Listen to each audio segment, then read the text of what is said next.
Hello everyone, I am back with our next topic, Schedules of Indian Constitution. First video के अंदर हमने पढ़ा था fundamental rights, basics of fundamental rights के बारे में जाना था, पॉलिटी के नेचर के बारे में हमने पढ़ा था, यूनियन एंड इट्स टेरिटरी के बारे में पढ़ा था। आज का जो हमारा वीडियो रहेगा इसके अंदर हम शेड्यूल्स ऑफ इंडियन कॉन्स्टिट्यूशन पढ़ने जा रहे हैं। शेड्यूल ऑफ कॉन्स्टिट्यूशन, संविधान की अनुसूचियां। जब भी हम शेड्यूल्स के बारे में डिस्कस करते हैं तो टोटल नंबर ऑफ शेड्यूल्स कितने हैं। अगर मैं प्रेजेंट कॉन्स्टिट्यूशन की बात करूं तो टोटल 12 शेड्यूल्स हैं, लेकिन जो बेसिक कॉन्स्टिट्यूशन है जो 26 जन 1950 को फॉर्म किया गया था, बनकर तैयार हो गया था, उस टाइम पे टोटल शेड्यूल्स के नंबर थे 8। बाद में 4 शेड्यूल्स को और ऐड किया गया है, और जब 4 शेड्यूल्स को और ऐड किया गया तो आज टोटल कितनी हो गई है 12। मैंने आपको बताया था कॉन्स्टिट्यूशन के अंदर कोई भी चीज ऐड करनी होती है या सब्ट्रैक्ट करनी होती है, वो प्रोसेस मैं आपको फिर से रिपीट कर देता हूं। ये जो प्रोसेस हुई थी ये किसके थ्रू हुई थी? कॉन्स्टिट्यूशनल अमेंडमेंट के थ्रू हुई थी। अमेंडमेंट के थ्रू हुई थी जो साउथ अफ्रीका से ले रखा, एक बार फिर से रिपीट कर दिया, आर्टिकल 368 के अकॉर्डिंग। 8 के बाद के जो हमारे शेड्यूल्स हैं, चाहे शेड्यूल 9th हो, चाहे शेड्यूल 10th हो, चाहे शेड्यूल 11 हो या शेड्यूल 12 हो, उनको हमने बाद में ऐड किया गया है। अगर मैं बात 9th शेड्यूल की कर रहा हूं तो हमने उसको ऐड किया था फर्स्ट अमेंडमेंट। हमारे कॉन्स्टिट्यूशन के अंदर फर्स्ट अमेंडमेंट हुआ था 1951 के अंदर हुआ था। 10th की जब भी मैं बात करूंगा तो 10th शेड्यूल से ऐड की गई थी 52nd अमेंडमेंट 1985। ठीक है, 52nd अमेंडमेंट 1985। इसके बाद 11th और 12th जो है आपकी वो रूरल पंचायती राज से लेके म्युनिसिपल कमेटी कॉर्पोरेशन से लेके रिलेटेड थी आपकी 11th और 12th। 11th जो ऐड हुई थी वो 73rd अमेंडमेंट था 1992 के अंदर। इसको आप कई बार 1993 भी देखते हो बुक्स में, लेकिन 1992 बिल्कुल एग्जैक्ट रहेगा। पंचायती राज से रिलेटेड, म्युनिसिपल कॉर्पोरेशन से रिलेटेड है 74th amendment in the constitution 1992। 74th constitution कब हुआ था? 1992 के अंदर। तो अब जब हम शेड्यूल्स ऑफ कॉन्स्टिट्यूशन का डिस्कस करते हैं तो हमें टोटल कितनी शेड्यूल्स पढ़नी होती हैं कॉन्स्टिट्यूशन के अंदर? 12। टोटल अब कितनी है? 12। अगर वो पूछ ले 26 जनवरी 1950 की बात करें जो स्टार्टिंग था, उस टाइम पे कितनी थी? उस टाइम पे टोटल 8 थी, 4 बाद में जोड़ दी गई। तो 1 बाय 1 हमें शेड्यूल्स को पढ़ना है। सबसे पहले जब हम स्टार्ट करेंगे, we are going to start with our first schedule of the constitution. Let's start with the first schedule.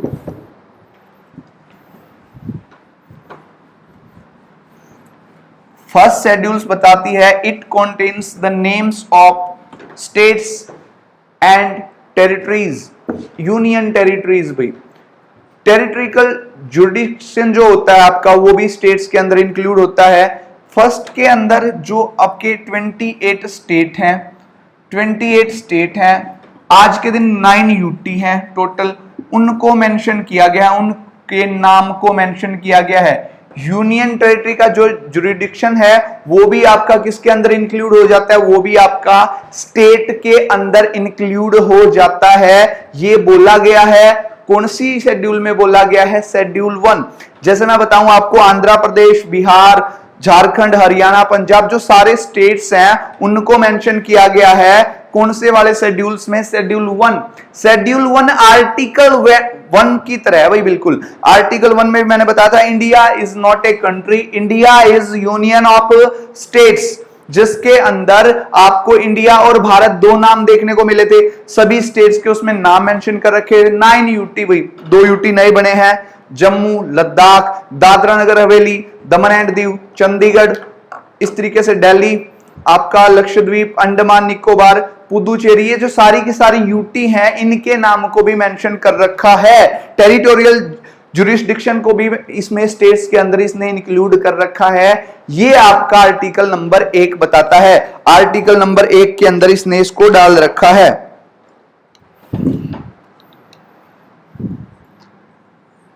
Move to second schedule. Second schedule के अंदर द प्रोविजन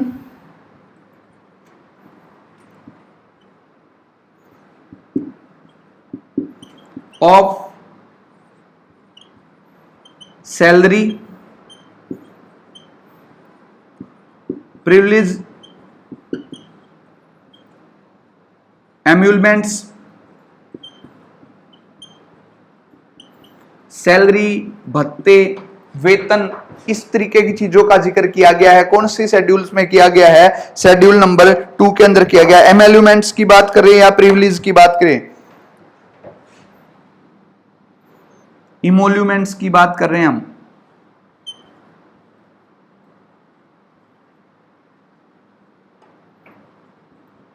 किसके लिए मेंशन किया गया? अभी जो हमारी कॉन्स्टिट्यूशनल पोस्ट हैं, देखो जो आपकी शेड्यूल 2 और 3 है ना, सेकंड और थर्ड है, इसको हम मैच करके पढ़ेंगे। सबसे पहले आप किसी भी, मान लिया आप किसी भी प्राइवेट जॉब के लिए जाते हो तो सबसे पहले आपका इंटरव्यू होता है। इंटरव्यू के बाद आपसे सबसे पहले सैलरी पूछी जाती है, उसके बाद आपको वर्कलोड बताया जाता है आपको भाई, ठीक है। इंटरव्यू के बाद सीधा सैलरी होती है। तो सबसे पहले सेकंड में सैलरी को मेंशन कर रखा है। सैलरी के बाद कंपनी आपसे शपथ दिलाएगी यानी ओथ। तो जो शेड्यूल 2 है, शेड्यूल 2 के अंदर तो सैलरी को मेंशन कर रखा है, और शेड्यूल जो 3 है उसके अंदर प्रोविजन है ओथ प्रोविजन भाई, ठीक है। जो आपकी सबसे बड़ी कॉन्स्टिट्यूशनल पोस्ट है, कॉन्स्टिट्यूशनल पोस्ट कौन सी होती है? वो कॉन्स्टिट्यूशनल पोस्ट वो होती हैं जिनको कॉन्स्टिट्यूशनल के अंदर हमने मेंशन कर रखा है। जैसे गवर्नर ऑफ इंडिया भाई, गवर्नर इंडिया के अदर स्टेट्स के जितने भी गवर्नर हैं, प्रेसिडेंट ऑफ इंडिया, ये सारी की सारी पोस्ट। कैग को मेंशन कर रखा है ना हमने, कैग को हमने मेंशन कर रखा है, ठीक है। कंप्ट्रोलर, ऑडिटर जनरल को हमने मेंशन कर रखा है। जो जैसे और भी पोस्ट है बहुत सारी, सुप्रीम कोर्ट का जज है, हाई कोर्ट का जज है, ये सारी के सारी क्या है? कॉन्स्टिट्यूशनल पोस्ट हैं। इनके लिए सैलरी, प्रिविलेज और इम्प्लॉयमेंट्स का जो डिस्कशन है वो आर्टिकल 2 के अंदर है। जबकि अगर इनकी ओथ के बारे में, शपथ के बारे में हम पूछें तो वो कौन से में है? वो शेड्यूल नंबर 3 के अंदर मेंशन कर रखा है, शेड्यूल 3 में मेंशन कर रखा है। यहां से एक क्वेश्चन आता है, मैं एक ही क्वेश्चन से क्लियरिटी दे देता हूं। अगर आपसे पूछ ले कि इंडिया के अंदर किसी भी पोस्ट को ओथ यानी शपथ कौन दिलाता है, तो आपने आंसर दे देना है प्रेसिडेंट। कौन दिलाता है? प्रेसिडेंट। और प्रेसिडेंट को ओथ कौन दिलाता है? शपथ कौन दिलाता है? तो याद रखिएगा CJI, chief justice of India. President को शपथ दिलाएगा चीफ जस्टिस ऑफ इंडिया, बाकी सबको कौन दिलाएगा? प्रेसिडेंट, ठीक है। ये मैं यूनियन की बात कर रहा हूं, यूनियन मिनिस्ट्री की बात कर रहा हूं। स्टेट में आप नहीं जाएगा, ये मत सोचिएगा कि जो स्टेट के नॉर्मल, जो स्टेट के अंदर होते हैं आपके कोर्ट, डिस्ट्रिक्ट कोर्ट होते हैं, ठीक है, सेशन कोर्ट जिसे आप बोलते हैं, डिस्ट्रिक्ट कोर्ट जो होते हैं उनके अंदर भी प्रेसिडेंट आएगा, ठीक है। इस तरीके से प्रेसिडेंट इन्वॉल्व नहीं होगा, लेकिन मैक्सिमम चीजों में आपका यूनियन से रिलेटेड मैक्सिमम चीजों में कौन शपथ दिलाता है? प्रेसिडेंट दिलाता है। तो आपने पढ़ा शेड्यूल 1 के बारे में, जहां पे नेम्स के बारे में डिस्कस किया गया, टेरिटोरियल जुरिडिक्शन के बारे में बात की गई। सेकंड में आपने पढ़ा कि प्रोविजन है सैलरी का, प्रिविलेज का, एम्प्लॉयमेंट्स का, जो कॉन्स्टिट्यूशनल पोस्ट होती है उनके लिए। थर्ड में आपने पढ़ा प्रोविजन है किसका? ओथ प्रोविजन है किसके लिए? कॉन्स्टिट्यूशनल पोस्ट के लिए, ठीक है। वो मैंने बता भी दिया एक ही वर्ड से कि भाई कुछ भी आ जाए। जैसे आपसे पूछ ले जो आपका प्राइम मिनिस्टर होता है इंडिया का, उसको कौन दिलाएगा भाई? तो मैं बता चुका हूं सबको, कौन दिलाएगा? प्रेसिडेंट। प्रेसिडेंट को कौन दिलाएगा? तो CJI, chief justice of India, supreme court से रिलेटेड होता है। सुप्रीम कोर्ट याद रखिएगा आपका आर्टिकल 124 से 147 तक मेंशन है। देश में एक ही सुप्रीम कोर्ट है और वो आपका कहां पे है? न्यू दिल्ली के अंदर। कहां पे है? न्यू दिल्ली के अंदर है। ये भी आप याद रखिएगा, ठीक है। नेक्स्ट पे मूव करते हैं भाई, अगला जो हमारा है उस पे चलते हैं।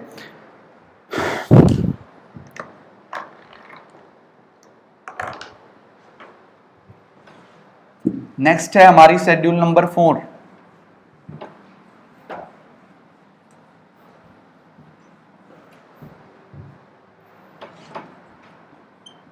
Location of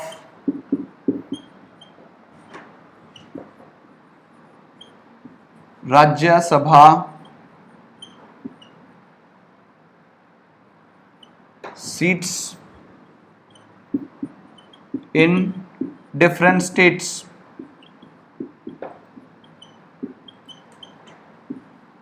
question of Rajya Sabha seats in different states कौन सी शेड्यूल्स के अंदर मेंशन किया गया है? शेड्यूल नंबर 4 के अंदर इसको मेंशन किया गया है। इसको मैं आपको थोड़ा सा ब्रीफली स्टार्टिंग से बता देता हूं।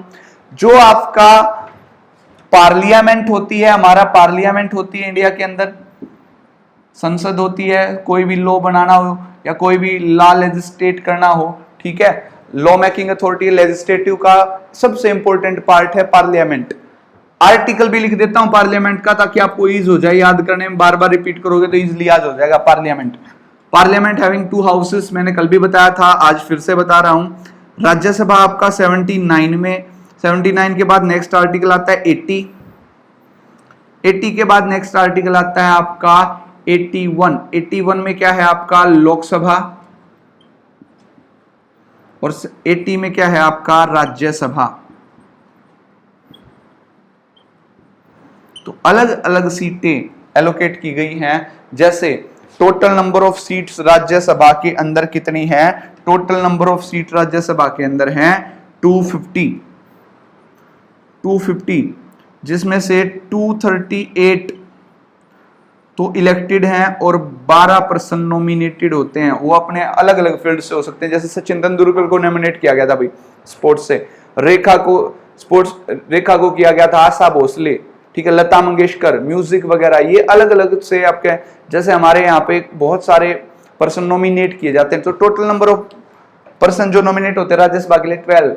कितने मेंबर नॉमिनेट हो सकते हैं? 12। कौन नॉमिनेट करता है? उनको प्रेसिडेंट नॉमिनेट करता है।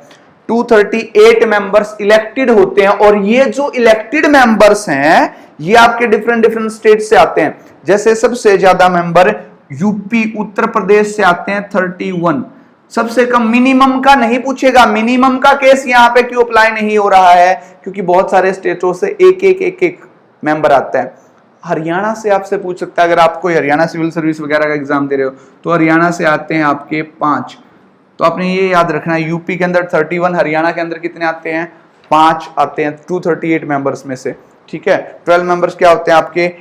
नॉमिनेट होते हैं, और उनको कौन नॉमिनेट करता है? प्रेसिडेंट। अभी टोटल मेंबर कितने हैं? 245 हैं। अभी कितने हैं? 245। 233 नॉमिनेटेड इलेक्टेड हैं, और नॉमिनेटेड मेंबर कितने हैं? 12। इनका टेन्योर कितना होता है? अभी एक मेंबर का टेन्योर होता है 6 इयर्स। इलेक्टेड मेंबर्स का टेन्योर कितना होता है? 6 ईयर। ईच 2 इयर्स के बाद इनको चेंज कर दिया जाता है, प्रत्येक 2 साल के बाद इनको बदल दिया जाता है, ठीक है। 1/3 मेंबर, टोटल मेंबर्स का 1/3 मेंबर चेंज हो जाते हैं। कितने दिनों के बाद भाई? हर एक 2 साल के बाद इनको चेंज किया जाता है। तो जो आपका शेड्यूल नंबर 4 है वो allocation of Rajya Sabha seats in different states, अलग अलग स्टेटों के अंदर उनको दिखाया जाता है, ठीक है। ये आपका रहेगा 4।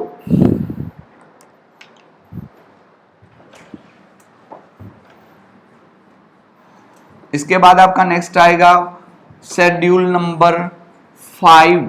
Schedule number 5, it contain provision in relation to administration and schedule areas.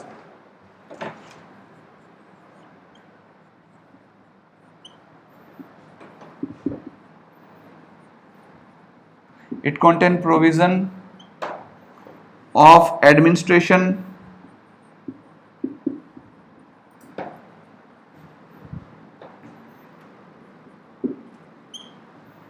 in schedule area for scheduled tribes. Scheduled tribes. आपने अभी एक आर्टिकल मैंने बताया था, आर्टिकल 81 लोकसभा, क्या बताया था? आर्टिकल 81 जिसके अंदर पार्लियामेंट को 79 में पार्लियामेंट, 80 में राज्यसभा, 81 में क्या थी आपकी लोकसभा। लोकसभा के अंदर जो सीट्स होती हैं, टोटल सीट्स हैं वो अभी 545 है एट प्रेजेंट। 545 में से आपके 543 मेंबर होते हैं भाई इलेक्टेड, जो डिफरेंट स्टेट से आए होते हैं, यूटी से आए होते हैं। 2 मेंबर्स क्या होते हैं? नॉमिनेटेड होते हैं, 2 मेंबर्स जिनको प्रेसिडेंट नॉमिनेट करता है। ये 2 मेंबर्स जो नॉमिनेट होते हैं ना, ये एंग्लो इंडियन होते हैं। कौन होते हैं? ये एंग्लो इंडियन, जो ब्रिटिशर्स अभी इंडिया छोड़ के जा चुके हैं लेकिन उनके वंशज भारत में रह रहे हैं, तो उनको प्रेजेंटेशन देने के लिए रिप्रेजेंटेटिव रखे गए हैं भाई, 2 मेंबर्स को रिप्रेजेंट करता है, एंग्लो इंडियन प्रेसिडेंट बनाएगा। 543 डिफरेंट एरियाज से आपके इलेक्ट होके आते हैं। इन 545 मेंबर्स में से शेड्यूल कास्ट, एससी और एसटी के लिए स्पेशल प्रोविजन किया गया है एडमिनिस्ट्रेशन के अंदर, ठीक है। और ये जो प्रोविजन किया गया है इनके लिए कुछ सीटें रिजर्व कर दी गई हैं आर्टिकल 82 के अंदर। कौन से आर्टिकल के अंदर कर दी गई हैं? आर्टिकल 82। पहले 79 सीट्स थी, लेकिन प्रिसिमन कमीशन, एक कमीशन है आर्टिकल 82 में, परसिमन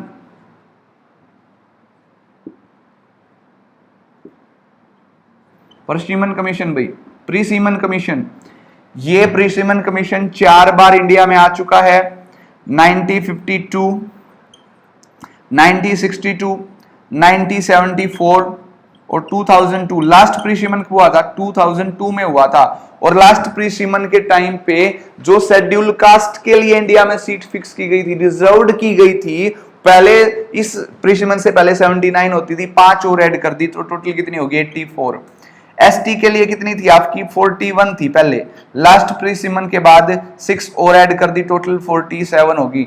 यानी इंडिया के अंदर 131 सीट्स लोकसभा के अंदर एससी और एसटी के लिए रिजर्व्ड कर दी गई हैं। It contain provision of administration in schedule areas for tribes, tribe के लिए जो प्रोविजन किया गया है, administration and control of schedule area, control अभी जो शेड्यूल एरियाज में और शेड्यूल ट्राइब्स के ऊपर, उसके ऊपर दिखाता है। ये शेड्यूल का जो ओवरऑल कंट्रोल है इसके बारे में वो शो कर रहा है। मैं फिर बता दूं, 81 में लोकसभा, 82 में प्रीसिमन कमीशन का वर्क क्या भाई, काम क्या है? वो प्रोविजन देता है, वो आपका रिजर्वेशन प्रोवाइड कराता है एडमिनिस्ट्रेशन के अंदर। किसके लिए प्रोवाइड कराता है? शेड्यूल कास्ट और schedule tribe. It provide reservation for schedule caste, schedule tribes in Lok Sabha administration, जिसे आप प्रशासन भी बोलते हो।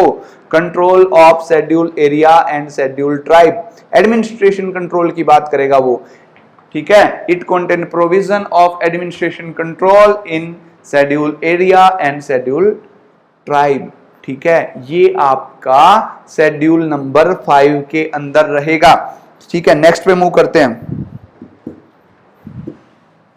6 के अंदर कुछ चेंज नहीं करना ज्यादा आपने। It contain provision of administration control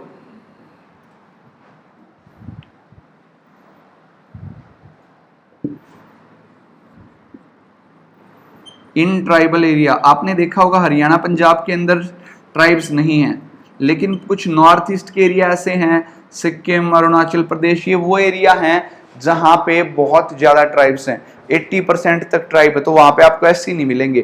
तो जो हमारा शेड्यूल नंबर 6 है वहां पे हमने स्पेशल प्रोविजन कर रखा है। किसके लिए स्पेशल प्रोविजन कर रखा है? शेड्यूल ट्राइब के लिए, ठीक है। और ये पूछता है, यहाँ पे स्टेट से पूछेगा कि कौन कौन से स्टेट्स के लिए प्रोविजन कर रखा है, तो याद रखेगा एटीएम में असम, त्रिपुरा, मिजोरम, मेघालय,